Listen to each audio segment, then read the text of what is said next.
السلام علیکم پاکستان، میں ہوں ملیہ ہاشمی، آپ دیکھ رہے ہیں مقدمہ عوام کا، اور آج ہمارے ساتھ ایک بہت ہی خاص مہمان موجود ہیں۔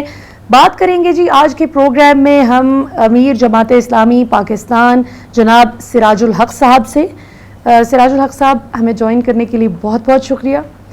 ناظرین، بہت سے اہم سوالات ہیں جو آج ہم سراج الحق صاحب کے سامنے رکھیں گے، کیونکہ عام طور پر جو سیاسی جماعت اسلامی کا ایک طرح سے تمسخر بھی اڑاتی تھیں کہ یہ کہاں سٹینڈ کرتے ہیں، یہ تو وکٹ کے دونوں طرف کھیلتے ہیں، ان کا کون سا ووٹ بینک ہے۔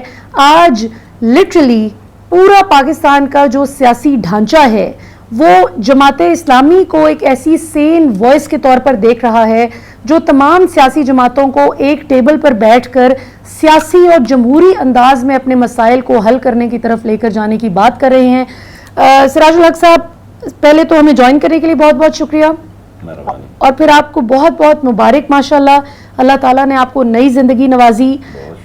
بہت ہم پریشان ہوئے تھے وہ سن کے کہ جس طرح سے ہوا۔ شہباز شریف صاحب نے غالباً آپ سے جب افسوس بھی کیا اور مبارکباد بھی دی اس میں بچ جانے کی الحمدللہ، تو انہوں نے آپ سے ایک وعدہ بھی کیا تھا کہ وہ ذمہ داران کا تعین کریں گے، وہ کہاں تک پہنچا ہے وہ وعدہ؟ بسم اللہ الرحمن الرحیم۔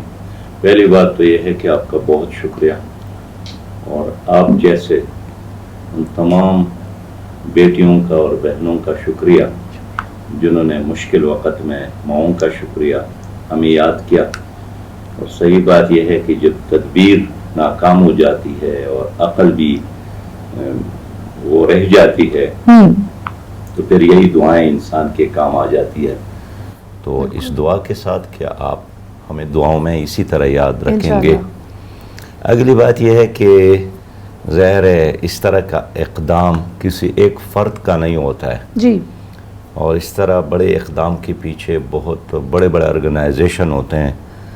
اب ان کا پتہ چلانا اور ان کی گہرائی تک پیچھا کرنا یہ ریاست کا، حکومت کا کام ہے، یہ کوئی انڈیویجول یا کوئی سیاسی جماعت نہیں کر سکتی۔ صحیح، یہ ہے بھی کوئی پہلا حملہ نہیں تھا، بالکل۔ تو میں اس لیے سمجھتا ہوں کہ یہ حکومت کی ذمہ داری ہے، اور اب تک وفاقی حکومت نے بھی، صوبائی حکومت نے یہ ذمہ داری پوری نہیں کی کہ انہوں نے ہمیں تفصیلات سے آگاہ نہیں کیا، اور ہم موقع دیتے ہیں تاکہ پوری طرح یکسوئی کے ساتھ تمام معلومات، شواہد، ثبوت وہ ہمیں دے دے تاکہ ہم بھی یکسو ہو جائے۔ لیکن اب تک نواز شریف صاحب نے، شہباز شریف صاحب نے اپنے وعدے کے باوجود یہ وعدہ پورا نہیں کیا ہے۔ ویسے آپ نے نواز شریف صاحب کا نام لیا، ابھی آج کل ٹیکنیکلی تو دیکھا جائے تو نواز شریف صاحب ہی چیزیں چلا رہے ہیں، شہباز شریف صاحب کی تو کم ہی سے نظر آتی ہے، کیا کہیے گا؟ دیکھیے، جب کوئی وزیر اعظم ہوتا ہے جی تو آرڈر اور دستخط اسی کا چلتا ہے، باقی تو کوئی مشورہ ہی دیتا ہے، ماننا یا نہ ماننا اس کی مرضی ہے۔ بہرحال اس وقت ٹھیک ہو رہا ہے یا غلط ہو رہا ہے، نتائج شاباش کا بھی اور سزا کا بھی، جزا کا بھی، تمام تر ذمہ داری تو شہباز شریف ہی پر ہے۔ بالکل صحیح۔ اچھا سراج الحق صاحب، ابھی الیکشن کی بات تو بہت پیچھے رہ گئی، 14 مئی کی تاریخ دی تھی سپریم کورٹ پاکستان نے، اس پر بجائے اس کے کہ الیکشن کمیشن خوشی سے الیکشن کرواتا کہ جی یہ واحد کام ہے جس کی ہم تنخواہ لیتے ہیں، اور کانسٹیٹیوشنلی بھی وہی ایک کام ہے جو ان کو مامور کیا گیا جس پر، لیکن ہم نے دیکھا کہ وہ بحث تو کہاں کی کہاں چلی گئی۔ کسی نے کہا کہ سپریم کورٹ کا یہ اختیار نہیں، محترم جج صاحبان پر بھی عجیب و غریب قسم کے نازیبہ حملے شروع ہو گئے۔ تو آپ اس ساری سچویشن میں ایک واحد، جیسے میں نے ابتدائیے میں بھی کہا، ایک واحد سیاسی جماعت ہمیں نظر آئی جو آپس میں لڑتے ہوئے فریقین کو ایک میز پر بٹھانے کی کوشش کر رہی تھی۔ تو پہلے تو یہ فرمائیے گا کہ وہ کوشش کہاں تک پہنچی ہے؟ دیکھیے، ایک تو میں سمجھتا ہوں کہ موجودہ حکومت اور سابقہ حکومت دونوں ایکسپوز ہو گئے ہیں اور عوام پر ایک بوجھ ہے۔ 85 افراد پر مشتمل تو ایک کابینہ بنایا ہے جی، جو بذات خود ایک بہت بڑا سوال ہے کہ کیا وزیر اعظم کو اپنے وزیروں اور مشیروں کا نام یاد بھی ہے یا نہیں۔ ان کے بیٹھنے کے لیے تو بہت بڑا حال ہونا چاہیے۔ بالکل، یہ ایک ناکام حکومت کی یہی علامت ہوتی ہے کہ کہ لوگوں کو خوش کرنے کے لیے ان کو وزیر بنایا جاتا ہے، اگرچہ قوم کو، ملک کو ان کی ضرورت نہیں ہوتی، نہ ان کی صلاحیت ہوتی ہے. بالکل. اور کسی وزیر سے اگر آپ پوچھے کہ پاکستان میں کل اضلاع کتنے ہیں، شاید وہ جواب نہیں دے سکتا ہے. نہ کسی کو اپنا یعنی محکمے کے سیکرٹری کا، حدود اربع کا اور اپنے فرائض سے آگاہی ان کو ہے. صحیح. لیکن بہرحال وہ مراعات، وہ گاڑی، وہ جھنڈا، وہ بنگلہ، وہ تنخواہیں، وہ پروٹوکول، اس کو انجوائے کرنے کا نام ہی وزارت ہے. اس لیے ہم سمجھتے ہیں کہ جب وہ پی ٹی آئی کی طرح یہ حکومت بھی نہیں چل رہی ہے اور صرف ٹی وی ٹاک شوز میں موجود ہے، چینلز میں موجود ہے، عملی دنیا میں نہیں ہے. آلریڈی جو سب سے بڑا صوبہ پنجاب ہے وہاں نگران حکومت ہے، خیبر پختونخوا میں بھی نگران حکومت ہے. اب نگران حکومت میں نئی اسمبلی ہے، نہ وزراء ایسے ہیں جت تک لوگوں کا اپروچ ہوتا ہے، نہ کوئی ان کا نام جانتا ہے، نہ کوئی ان کا دفتر جانتا ہے، نہ کوئی ان کا قوم اور قبیلہ جانتا ہے، نہ وہ اپنے آپ کو ذمہ دار سمجھتے ہیں. بالکل. لہٰذا جتنے بھی وزراء ہیں زیادہ سے زیادہ اپنے دوستوں کو یا اپنے گھر سے باہر نہیں نکلتا ہے. تو ان حالات میں قوم کے لیے نجات کا ایک ہی راستہ ہے کہ الیکشن ہو جائے اور ایک ذمہ دار حکومت بن جائے. اڈہاکزم کی بنیاد پر 24 کروڑ عوام کا ملک چلانا یہ ایک بہت غلط بات ہے. تو میں نے اس لیے کوشش کی کہ تمام سیاسی جماعتوں کو اس پر راضی کر لوں کہ ایک تو پنجاب میں الیکشن ہو، پھر خیبر پختونخوا میں الیکشن ہو، جس طرح پی ٹی آئی کا مطالبہ تھا. بالکل. تو یہ مطالبہ بھی غلط تھا، اس لیے کہ ایک ملک ہے تو ایک نظام چلنا چاہیے، اکٹھے ہوں. آپ سمجھتے ہیں اکٹھا ایک دن الیکشن ہو، پھر مرکز اور صوبوں میں نگران حکومتیں ہوں. لیکن ان کا شاید خیال یہی تھا کہ اگر پنجاب اور صوبوں میں ہماری حکومت قائم ہو جائے تو آئندہ جنرل الیکشن میں ہم اس پر آسانی ہو جائے گی، اثر انداز ہوں گے اور آسانی ہو جائے گی. بہرحال یہ کوئی مناسب راستہ نہیں تھا. ایک تو یہ. دوسری بات یہ کہ پی ٹی آئی سے کسی نے مطالبہ بھی نہیں کیا تھا کہ آپ ریزائن کر لے، اپنی اسمبلیوں کو ختم کر لے یا اپنی حکومت کو ختم کر لے. از خود اپنے شوق کی بنیاد پر انہوں نے اپنی حکومتیں ختم کی. تو اگر آپ نے پارسی میں کہتے ہیں کہ برما است کے ازما است، کہ میری اوپر جو کچھ ہوا ہے یہ میرے اپنے ہاتھوں کا کمائی ہے. تو قرآن پاک میں بھی ہے کہ جو کچھ انسان کے. تو اس لیے جب انہوں نے پھر سپریم کورٹ نے بھی 14 مئی دیا، تو صحیح بات یہ ہے کہ سپریم کورٹ نے بھی آئین کے اس مدت میں توسیع کی، اس لیے کہ آئین میں تو 90 دن ہے، تو پھر انہوں نے 90 دن کے بجائے 105 دن مقرر کیے. بالکل. تو جب ہم سپریم کورٹ میں گئے ہم نے یہی دلیل دیا کہ اگر آپ اس کو 105 دن کر سکتے ہیں تو پھر 205 دن بھی کر سکتے ہیں اور 305 دن بھی کر سکتے ہیں. تو کیوں نہ ایک ایسا تاریخ ہو جس پر سب کا اتفاق ہو جائے. پھر وزیر اعظم سے بات، پھر پی ٹی آئی کی چیئرمین سے بات، پھر باقی سیاسی جماعتوں سے بات، اس پر اتفاق تو ہو گیا کہ چلو مذاکرات کے میز پر بیٹھتے ہیں. بیٹھنے کے بعد اس پر بھی اتفاق ہوا کہ نگران حکومتیں قائم ہو، ایک دن الیکشن ہو اور جو بھی الیکشن ہو جائے اس کا رزلٹ سب کو قبول ہو. لیکن تاریخ پر ابھی 2-3 اور سیشن ہونے تھے کہ اچانک ایسے معاملات سامنے آ گئے کہ جس سے وہ سارا مذاکرات کا جو عمل تھا وہ سبوتاژ ہو گیا. بالکل. اور ایک اندھیر نگری اور ایک اندھیرا چھا گیا. بالکل. اور پھر 9 مئی کا واقعہ ہو گیا، پھر تو موضوع ہی بدل گیا. اچھا، اب سراج الحق صاحب چونکہ اب موضوع ہی بدل گیا اور پی ٹی آئی یہ کہتی ہے کہ موضوع جان بوجھ کر بدلا گیا، جبکہ ان پر ایک الزام عائد کیا جاتا ہے کہ اگر عمران خان صاحب کی گرفتاری نیب کرتی بھی، جو اور بھی کئی لوگ گرفتار ہوتے ہیں، اگر خان صاحب کو گرفتار کر بھی لیا جاتا تو اس پہ پھر اتنا زیادہ ایسا ریئیکشن دینے کی کیا ضرورت تھی؟ وہ کہتے ہیں جی ہم نے نہیں دیا، شرپسند عناصر تھے، اور ایک بحث چل رہی ہے اس وقت. آپ ٹی وی سکرینز پر بھی دیکھیں. اب تو خیر اللہ کے فضل سے آدھی باتیں تو ہم کر ہی نہیں سکتے، لیکن چلیں جو باتیں ہم کر سکتے ہیں اس کے پیرائے میں رہتے ہوئے موضوع تو بدل گیا ہے. 8 اکتوبر تک اب آپ کی نظر میں کوئی لگ رہی ہے پاسبلٹی کہ ملک بھر میں الیکشن کی کوئی صورتحال، یا 2023 کے اینڈ تک بھی؟ دیکھیے اس وقت الیکشن کا اور کوئی چوائس نہیں ہے ہماری حکومت کے ساتھ، ہمارے ملک کے نظام کے لیے. صحیح. اگر آپ نے اس مصنوعی ارینجمنٹ کو اور آگے بڑھایا تو اس کا مطلب یہ ہے کہ آپ ترقی کی طرف جانا نہیں چاہتے ہیں, آپ ملک کو اس دلدل سے نکالنا ہی نہیں چاہتے ہیں. بالکل بہانے تو بہت سارے ہو سکتے ہیں, بالکل صحیح, اگر نہیں بھی ہے تو آپ بنا بھی سکتے ہیں, ٹھیک, لیکن میں سمجھتا ہوں کہ بہانے کی بجائے, بنانے کی بجائے الیکشن پر سوچنا چاہیے.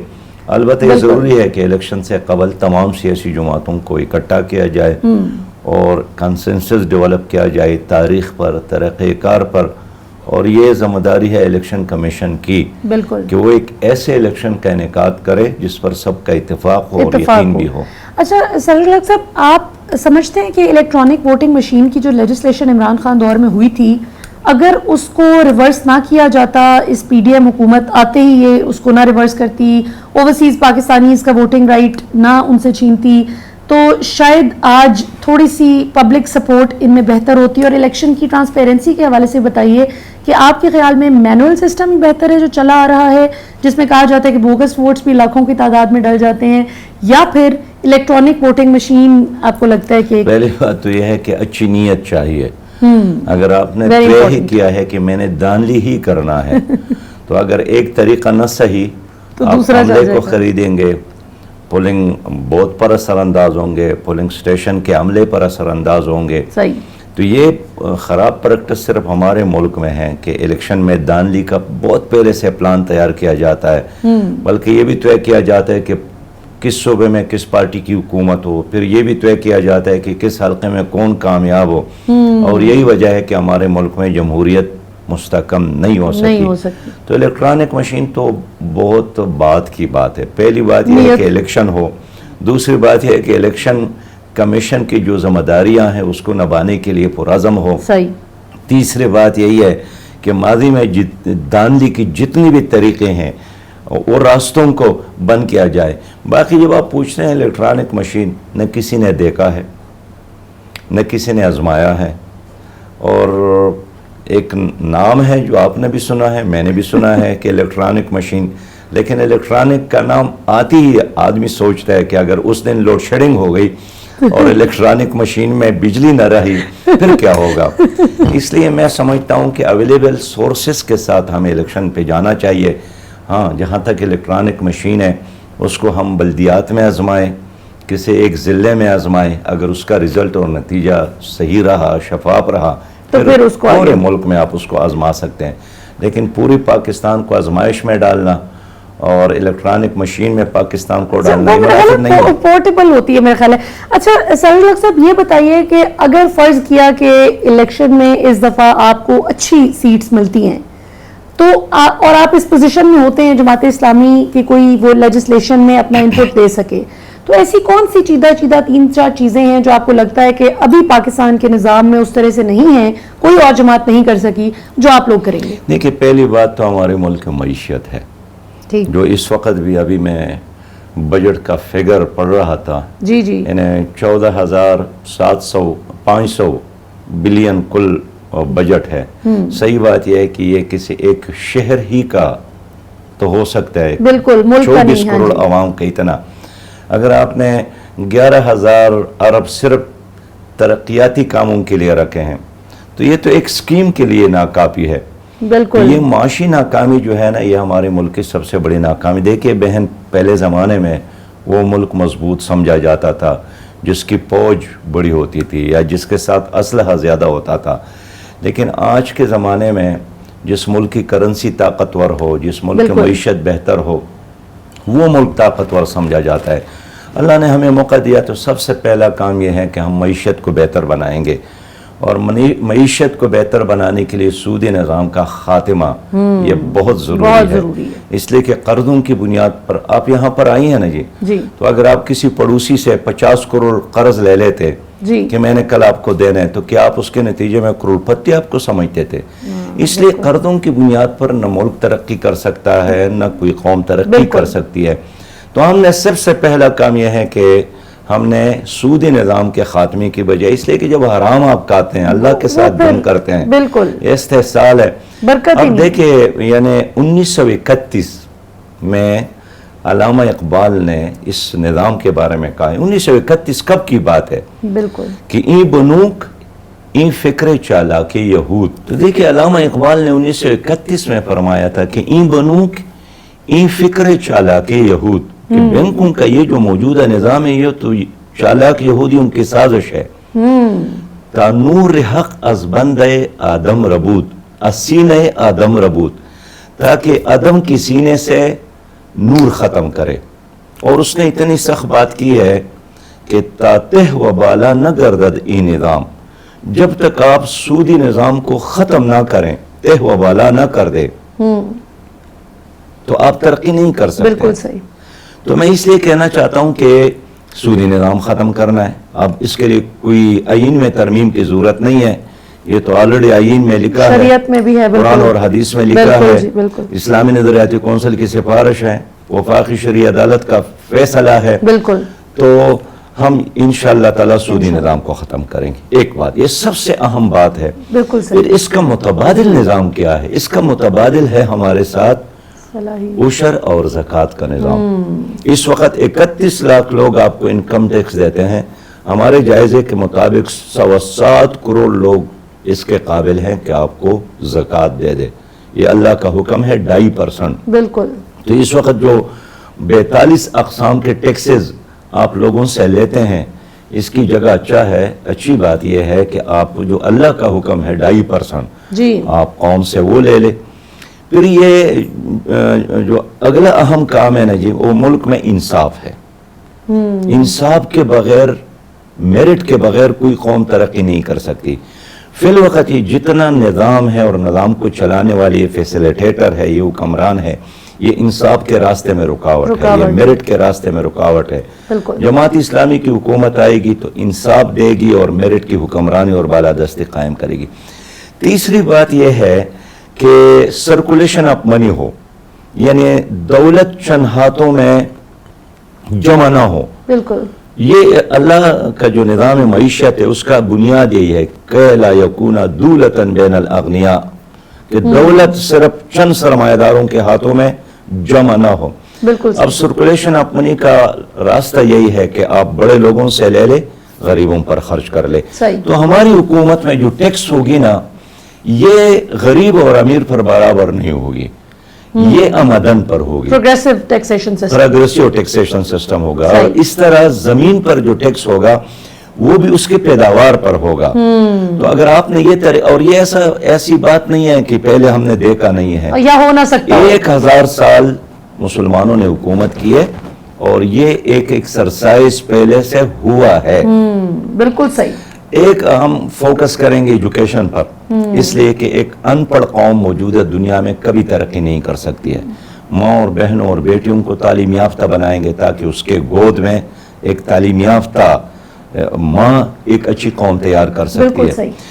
ہم چاہیں گے کہ احتساب ہو, اس لیے کہ احتساب جس معاشرے میں نہ ہو, آپ نے دیکھا ہوگا نا کہ جب لوگ ہیترو ایئرپورٹ پہ ہوتے ہیں, ریاض ایئرپورٹ پہ ہوتے ہیں, قطار میں کھڑے ہوتے ہیں, فوراً سیدھے ہو جاتے ہیں. لیکن جیسا ہی یہاں پاکستان میں آتے ہیں ان کو پتہ ہے کہ یہاں حساب کتاب نہیں ہے, پھر قطار میں کھڑا ہونا, اپنی باری کا انتظار کرنا اپنی بے عزتی سمجھتا ہے. جی بالکل. اس لیے کہ وہ دیکھتا ہے کہ جو جھنڈے والا آدمی ہے وہ سرخ پتی کا احترام نہیں کرتے, تو میں کیوں کروں. بالکل. اللہ نے موقع دیا تو انشاءاللہ تعالی ہم قانون کے بالادستی قائم کریں گے, یہیں سے آغاز کریں گے. اور پھر یہ میں انہیں جب سوچتا ہوں کہ کیا ہم اس معاشرے کو بہتر بنا سکتے ہیں, تو میں سمجھتا ہوں کہ ہم بنا سکتے ہیں, ہم چلا سکتے ہیں. اس لیے کہ جب بھی ہمیں موقع ملا ہے ہم نے ڈیلیور کیا ہے. ہم کرپشن فری ہے, ہم حقیقی جمہوری ہے, ہم پاکستان کے نظریے کے ساتھ کھڑے ہیں. بالکل. اور کیا چاہیے. بالکل صحیح. ناظرین یہاں پر وقت ایک شارٹ کمرشل بریک کا, بریک سے واپس آتے ہیں تو امیر جماعت اسلامی پاکستان جناب سراج الحق صاحب سے پوچھیں گے کہ آگے کی ان کی کیا اسٹریٹجی ہے, اور یہ جو اب ایک مرغوں کی لڑائی چل رہی ہے آپس میں, اس کا کیا وہ بنتے ہوئے دیکھ رہے ہیں. جہانگیر ترین صاحب نے اپنی نئی پارٹی لانچ کر دی ہے, اس کا کیا سیاسی فیوچر دیکھتے ہیں after the break. Welcome back ناظرین, ہمارے ساتھ موجود ہیں امیر جماعت اسلامی پاکستان جناب سراج الحق صاحب, اور بات ہو رہی ہے جی الیکشن پہ. پاکستان میں جو لاقانونیت کا بازار گرم ہے اس پر بات ہو رہی ہے. اگر جماعت اسلامی کو چانس ملتا ہے اقتدار میں آنے کا تو وہ کیا کچھ کریں گے. پچھلے سیگمنٹ میں سراج الحق صاحب نے بہت تفصیل سے ہمیں بتایا. اب ذرا بات کرتے ہیں جی موجودہ سیاسی سینیریو کی. سراج الحق صاحب، جہانگیر ترین صاحب جو کہ عمران خان صاحب کے پرانے ساتھی اور بڑا پی ٹی آئی کو سپورٹ کرتے رہے، بڑی ان کی اسٹریٹجی بنانے میں ان کا بڑا کلیدی کردار ہوتا تھا، لیکن آج وہ عمران خان سے بالکل اپوزٹ کیمپ میں کھڑے ہیں اور انہوں نے اپنی نئی پارٹی لانچ کی ہے جی، استحکام پاکستان پارٹی. کیا کہیں گے؟ آپ کو کیا لگتا ہے کہ از there going to be anything different؟ دیکھیے بہن، جہانگیر ترین خان صاحب اپنی ذات میں ایک شریف آدمی ہیں اور دھیمی لہجے میں بات کرتے ہیں. ہمیشہ غیر جذباتی ایٹیچیوڈ ہے اس کا، جو میں نے دیکھا ہے. لیکن جو کام اس نے شروع کیا ہے یہ پھنس گئے بری طرح. اس لیے تو چلی ہوئی کارتوس ہے، آپ ان کو اکٹھا کر کے دوبارہ اس کو توپ میں ڈال کر چلانا، یہ کہاں کی عقل مندی ہے. اس لیے میں نہیں سمجھتا ہوں کہ جن لوگوں کو ہم نے پیپل پارٹی میں دیکھا ہے، پھر وہی لوگ ہم نے مسلم لیگ قاپ میں دیکھا ہے، پھر وہی لوگ ہم نے مسلم لیگ نون میں دیکھا ہے، پھر وہی لوگ دوبارہ پیپل پارٹی کی طرف گئے، پھر اب دوبارہ پی ٹی آئی کی طرف گئے، اب پی ٹی آئی سے اس طرف آئے. تو یہ تو کچھ سیاسی خانہ بدوش ہے، پھرتے رہتے ہیں. لیکن اس کا مطلب یہ ہم لے لیں کہ اس سے کوئی انقلاب آئے گا، کوئی تبدیلی آئے گی، کوئی نظام بدلے گا. یہ تو آپ یوں سمجھے کہ پنجاب کے کچھ جاگیردار گھرانے ہیں جو اپنے آپ کو الیکٹیبل سمجھتے ہیں، لیکن آئندہ الیکشن میں الیکٹیبل کا نہیں چلے گا. میرٹ پر لوگ فیصلہ کریں گے. جس نے ڈیلیور کیا ہے میں سمجھتا ہوں کہ لوگ اس کی طرف آئیں گے جس کے ساتھ ایک کلیئر ویژن ہے. پیپل پارٹی ہو، پی ٹی آئی ہو یا مسلم لیگ ہو، ایکسپوز ہو گئے اور بری طرح ایکسپوز ہو گئے، اور ایک بار نہیں بار بار ایکسپوز ہو گئے. 14 سالوں سے سندھ میں پیپل پارٹی ہے، 10 سالوں سے خیبر پختونخوا میں پی ٹی آئی. بار بار آپ نے مسلم لیگ کو بھی دیکھا. اب ان کی کوک سے اگر کچھ اور چیز نکل آتی ہے تو ظاہر ہے وہی لوگ ہوں گے، جو بھی جنڈا ان کے ہاتھ میں ہوں، جو بھی نام لے لے، لوگ تو وہی ہے، کریکٹر وہی ہے، ویژن وہی ہے، مفادات وہی ہے، شخصیات وہی ہے. اس لیے میں نہیں سمجھتا ہوں کہ ان کے آنے سے کوئی بڑا فرق آئے گا. لیکن آپ کو کیا لگتا ہے کہ یہ جو پارٹی وجود میں آئی ہے، اس پر ایک بڑا الزام بھی عائد کیا جا رہا ہے کہ گویا یہ اسٹیبلشمنٹ کی پارٹی ہے، انہوں نے کھڑی کی ہے شاید عمران خان کا راستہ روکنے کے لیے. آپ کو لگتا ہے کہ پی ٹی آئی کا ووٹ توڑنے میں یہ پارٹی کامیاب ہو پائے گی، یا پھر پیپلز پارٹی اور نون لیگ کے، جس طرح آپ نے بجا فرمایا، نون لیگ پنجاب میں تو خاص طور پہ ہے ہی دھڑے کی سیاست، چاہے پی ٹی آئی کرے یا نون لیگ کرے، تو الیکٹیبلز جو ہیں اگر وہ اس طرف آ جاتے ہیں تو یہ باقی دونوں جماعتوں کو زیادہ نقصان ہے یا پھر پی ٹی آئی کو ڈینٹ پڑے گا؟ دیکھیں اس وقت تو بظاہر پی ٹی آئی کو بڑا نقصان ہوا، اس لیے کہ آپ فرض کریں پرویز خٹک خیبر پختونخوا میں ایک مؤثر شخصیت ہے، اگر وہ ساتھ نہیں رہا تو ظاہر ہے اس سے فرق تو پڑے گا. اس طرح آپ ایک ایک کو لے لے تو سارے لوگ قطرہ قطرہ جمع ہو جاتے ہیں تو پھر دریا بن جاتے ہیں. اگر آپ ایک ایک قطرے کو جدا کریں گے تو آپ لاکھ کہیں. اس لیے کہ کوئی نظریہ تو نہیں ہے نا. اب جماعت اسلامی ہے، ہمارا ایک انقلابی لٹریچر ہے، ہمارا ایک تربیت کا ایک نظام ہے، ہمارے یہ ساری سیاست کا محور کوئی فرد نہیں ہے. مولانا مودودی تھے، اس کے بعد میاں طفیل تھے، اس کے بعد قاضی حسین احمد صاحب تھے، اس کے بعد منور حسن صاحب تھے. لیکن افراد کے آنے جانے سے نظریے پر فرق نہیں پڑتا ہے. ایک ملک اور بین الاقوامی تنظیم ہے، اگرچہ ہمارا کوئی تنظیمی سٹرکچر نہیں ہے ساری دنیا میں، لیکن ایک نظریہ ہے کہ ساری دنیا پر اللہ تعالیٰ کی حاکمیت ہو، قرآن کا نظام ہو اور انصاف کا نظام ہو. تو اس لیے افراد کے آنے جانے سے اس نظریے پر کوئی فرق نہیں پڑتا. لیکن ان کی تو ساری سیاست یا خاندانوں کی گرد گھومتی ہے یا کسی فرد کے گرد گھومتی ہے. اب خدا نخواستہ وہ فرد بیمار ہو جائے تو یوں سمجھے کہ ساری جماعت آپ کی بیمار ہو گئی. اگر وہ فرد ملک سے باہر چلا جائے تو آپ یوں سمجھے کہ آپ کا سارا نظریہ اور پارٹی ملک سے باہر چلی گئی. اس لیے پی ٹی آئی پیپلز پارٹی اور مسلم لیگ کا یعنی خاندانوں کے گرد یا فرد کے گرد گھومنے والی سیاست ہے. تو اگر ان میں سے 100 آدمی ادھر ہو جاتے ہیں ضرور فرق پڑے گا. لیکن اب بھی میں سمجھتا ہوں کہ آپ نے بتایا نا کہ پی ٹی آئی کے خلاف کسی نے نہیں کیا ہے, اس نے خود اپنے خلاف اقدامات کیے. خیبر پختونخوا میں ان کی حکومت تھی, اب ان کا کارکن بھی ہم سے ڈسکشن کرتا ہے کہ ہم خود حیران ہیں کہ ہم نے اپنی حکومت کیوں گرا دی. پھر ہم اسمبلیوں میں آئے تھے تو ہم نے ایک ول میجارٹی والی اسمبلی کیوں ختم کی. پھر ایک بڑی تعداد میں قومی اسمبلی, انہیں اگر پی ڈی ایم کے حکومت میں آنے کے بعد بھی پی ٹی آئی ایک سنجیدہ پوزیشن کرتی اور اتنے بڑے عمران خان صاحب, شاہ محمود قریشی صاحب, اسد عمر صاحب, پرویز خٹک صاحب, یہ سارے لوگ اسمبلی میں ہوتے تو ایک اچھی اپوزیشن کی طور پر لوگوں کے سامنے ہوتے. لیکن انہوں نے وہی راستہ اپنایا جو خود ان کے کارکن اس پر یکسو اب بھی نہیں ہے. تو اب میں سمجھتا ہوں کہ آنے والا دور یہ چھوٹے چھوٹے ٹکڑوں میں مزید تقسیم ہوں گے. اب دیکھیں گے آج ترین صاحب نے گروپ بنایا ہے تو چند دن بعد اس کے اندر ایک اور گروپ بنے گا. اس طرح گروپ لے کے علیحدہ ہو سکتی ہیں. فردوس عاشقوان صاحبہ نے بھی جوائن کر لیا. ظاہر بات ہے, اس لیے کہ کیمسٹری یہی ہے کہ مفادات کی بنیاد پر ہم جمع ہے. تو ایک آدمی آتا ہے, وہ آپ کے ساتھ بیٹھتا ہے, اگر آپ نے اس کو پہلے صف میں نہیں بٹھایا اور آپ نے پچھلے صف میں بٹھایا تو یہی سوچتا ہے کہ میں تو اس لیے نہیں آیا ہوں کہ آپ مجھے پچھلے صف میں بٹھائیں. اب کتنی کرسیاں آپ آگے رکھیں گے, اس لیے ان کے چہرے پر دیکھے مرجائے نظر آتے ہیں. تو میں اس لیے سمجھتا ہوں کہ مفادات کی بنیاد پر جو سیاست ہوتی ہے چلتی ہے لیکن عارضی ہوتی ہے. اور ویسے ابھی یہ جو نئی پارٹی ہے اس کا تو یہ بھی کہا جا رہا ہے, بڑا وہ سوشل میڈیا پہ بھی ایک لطیفہ چل رہا ہے کہ یہ واحد پارٹی ہے جس کے 100 رہنما تو جمع ہو گئے لیکن ابھی تک کارکنان اور سپورٹرز جو ہیں وہ نہیں اکٹھے ہو سکے.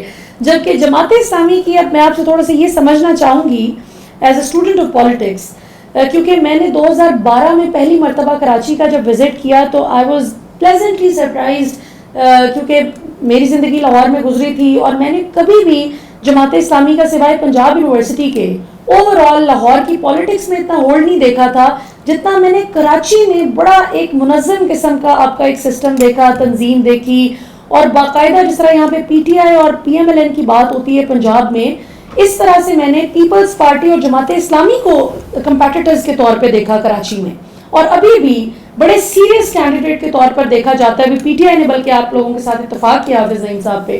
تو یہ بتائیے سراج الحق صاحب کہ آپ کو کیا لگتا ہے آپ کی پارٹی کی کہاں پہ کوئی پلاننگ میں یا کہاں پہ کوئی کمی کہاں پہ آ رہی ہے کہ اتنی اچھی نیت اور اتنی اچھی ساری جو آپ کی سوچ ہے جو بھی آپ نے بتائی بھی, اور اتنی سب سے زیادہ مضبوط اسٹوڈنٹ فیڈریشن ہونے کے باوجود پارلیمنٹ میں یہ ٹرانسلیٹ نہیں ہو رہی اتنے نمبرز میں, یہ کیا ہے؟ یعنی جو میں نے کہنا تھا وہ تو آپ نے کہہ دیا کہ ہمارا جو اسٹوڈنٹ ونگ تھا, یونیورسٹیوں میں الیکشن ہوتے تھے, کالجز میں الیکشن ہوتے تھے, تو یہ طلبہ اور طالبات اسلامی جمعیت طلبہ پر اعتماد کرتے تھے. کراچی یونیورسٹی میں, پنجاب یونیورسٹی میں جس میں آپ نے پڑھا ہے, ادھر اسلام آباد کی یونیورسٹیز میں میں خود 8ویں کلاس میں آیا ہوں اسلامی جمعیت طلبہ, یعنی 8ویں کلاس میں میں نے اس تحریک کو سمجھا ہے. تو یہ نوجوانوں کی تحریک ہے. یونیورسٹیوں میں, کالجز میں آج بھی اگر الیکشن ہو تو آپ دیکھیں گے کہ سب سے زیادہ لوگ ووٹ جماعت اسلامی ہی کو دیں گے, اسلامی جمعیت طلبہ پر اعتماد کریں گے. اور کراچی میں جس طرح آپ نے خود کہا کہ میں 2012 میں گئی تھی اور ادھر نعمت اللہ خان صاحب کی صورت میں سٹی ناظم موجود تھے. ویسے 1912 میں جاتی تب بھی یہی حال ہونا تھا, کراچی کا شروع سے بڑا نظم و ضبط ہے. میں یہی بات کہ کراچی میں جماعت اسلامی ایک منظم جماعت ہے اور اس منظم جماعت کو ایک بڑی ریاستی دباؤ کے نتیجے میں وہ دیوار سے لگایا گیا. تو جب بھی لوگوں کو موقع ملتا ہے وہ اسی جماعت کی طرف آتے ہیں. لیکن ایم کیو ایم کو کھڑا کیا, ایم کیو ایم نے پھر جو تشدد کا راستہ اختیار کیا, اسلحے کا راستہ اختیار کیا, بری بند لاشوں کا راستہ اختیار کیا.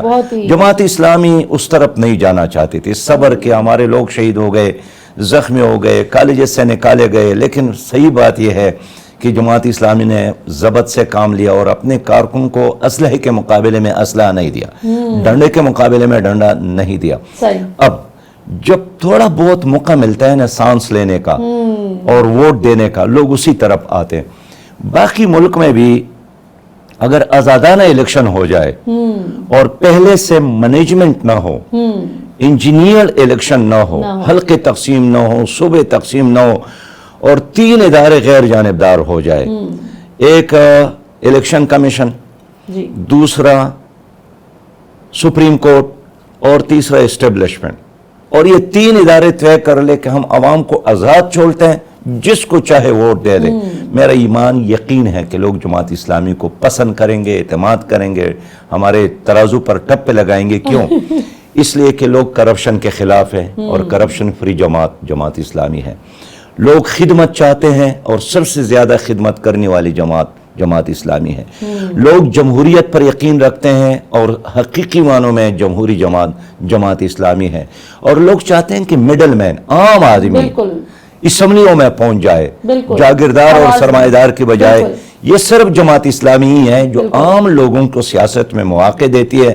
میں بھی بالکل ایک عام گھرانے سے تعلق رکھتا ہوں، کوئی ایسا سیاسی پس منظر نہیں ہے، لیکن ایک پاک افغان بارڈر پر رہنے والے سراج الحق کو جماعت اسلامی نے صوبائی اسمبلی کا ممبر بنایا، سینیٹر بنایا، صوبے کا امیر بنایا، سینئر منسٹر بنایا، جماعت اسلامی کا امیر بنایا. کیا آپ دوسرے پارٹیوں کے بارے میں ایسا سوچ سکتے ہیں؟ بہت کم مثال. تو عام آدمی کے لیے آگے بڑھنے کا ایک ہی پلیٹ فارم ہے، وہ صرف اور صرف جماعت اسلامی ہے. ویسے ہم نے اپنے گھر میں یہ دیکھا تھا، میں خیر بہت چھوٹی تھی اس وقت، جس وقت ہمارے گھر میں ایک ہی ووٹ آپ کا ہوتا تھا، ہماری تائی امی کا. تایا جو تھے وہ پیپلز پارٹی کو سپورٹ کرتے تھے، باقی ساری فیملی بھی پیپلز پارٹی کو سپورٹ کرتی تھی. اور پھر جس وقت خان صاحب آ گئے تو پھر وہ سارا پیپلز پارٹی کا ووٹ پی ٹی آئی کو شفٹ ہو گیا. لیکن تائی امی کا ووٹ ہمیشہ جماعت اسلامی کو رہا. ان کے خامند ان کو کہتے تھے کہ تم نے نا تیر پہ مہر لگا کے آنی ہے. وہ کہتی تھی ہاں ٹھیک ہے، بس مجھے جانے دو. جاتی تھی تو پھر ترازو پہ ٹھپا لگا کے آ جاتی تھی. تو آپ کا ایک ووٹ تو ہم نے دیکھا ہے. تایا کی بات ماننی ہے، وہ صحیح سوچتی تھی. اچھا یہ بتائیے سراج الحق صاحب کہ ڈاکٹر عافیہ صدیقی صاحبہ سے ابھی ریسنٹلی خدا کر کے اتنے عرصے بعد آپ کے سینیٹر مشتاق صاحب کی ملاقات ہوئی. اس حوالے سے اب کیا پیش رفت ہے؟ کوئی امید کی جائے کہ انشاءاللہ؟ یقیناً امید ہے، اور ہم ہمیشہ یہی چاہتے ہیں کہ اس میں حکومت پاکستان اپنا ایک مؤثر کردار ادا کرے، اور امریکہ کی جو اسٹیبلشمنٹ ہے یا انتظامیہ ہیں یا عدالتیں ہیں اس پر نہ چھوڑے. ملکوں کے درمیان تعلقات ہوتے ہیں. اب دیکھیں، تعلقات اور اثرات کی بنیاد پر پاکستان نے ریمنڈ ڈیوس کو چھوڑا نا. حال یہ ہے کہ انہوں نے 3 آدمی دن کے روشنی میں قتل کیا. ابھی نندن کو چھوڑا نا. حال یہ ہے کہ انہوں نے تو پاکستان پر حملہ کیا، لیکن ہماری حکومت نے فیصلہ کیا. تو اسی طرح اگر ہماری حکومت ایک مؤثر کردار ادا کرے اور لابنگ کر لے تو یہ کوئی ناممکن کام نہیں ہے. مجھے یاد ہے کہ اوباما کے آخری دنوں میں امریکی صدر کا ایک اختیار ہوتا ہے کہ جس کو یعنی آئین نے اس کو اختیار دیا ہے. اس وقت بھی ہم نے حکومت سے بات کی کہ یہی وہ موقع ہے کہ اگر آپ ایک باقاعدہ باضابطہ ریکویسٹ لیٹر اپنے ملک کے نمائندے کے طور پر جائیں اور اوباما سے بات ہو جائے.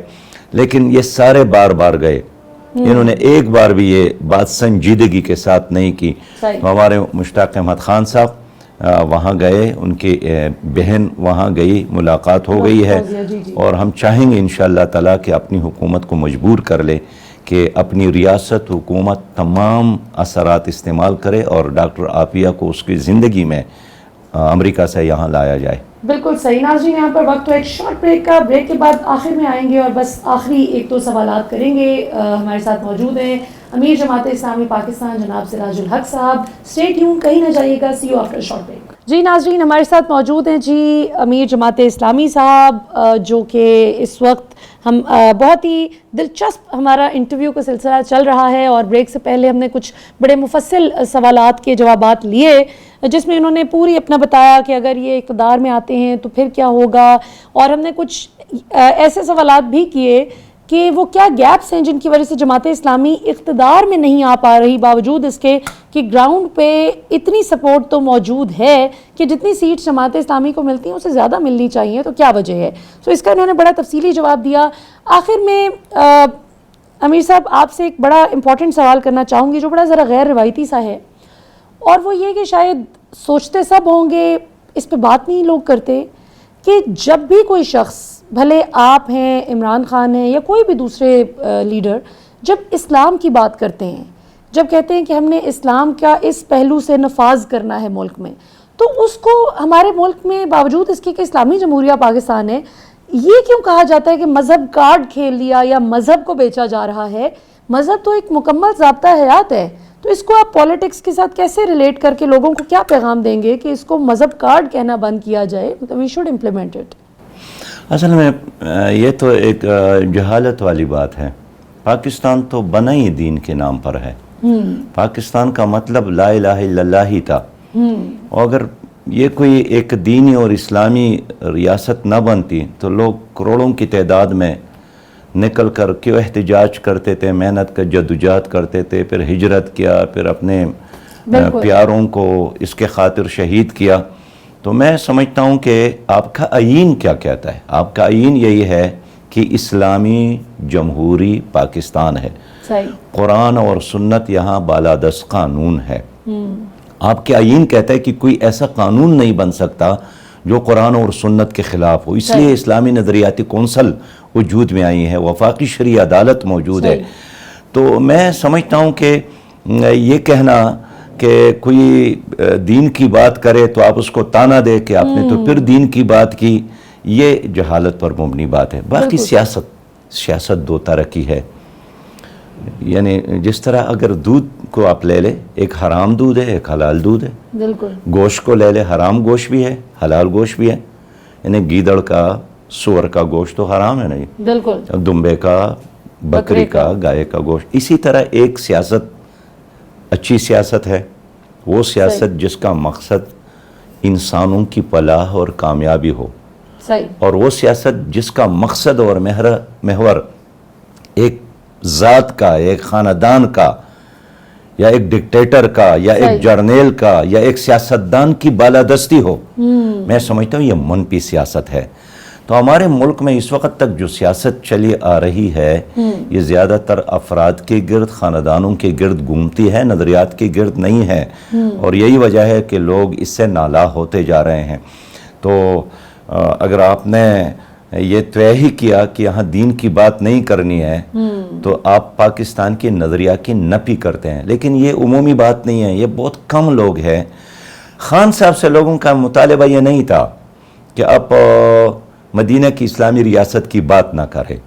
ہم تو اس کو اپریشیٹ کرتے ہیں. مطالبہ یہی تھا کہ جو آپ کرتے ہیں، کہتے ہیں، وہ کرے، اس پہ عمل کر کے دکھائیں. مدینہ کی اسلامی ریاست کی طرف جانا ہے تو سودی نظام ختم کرے.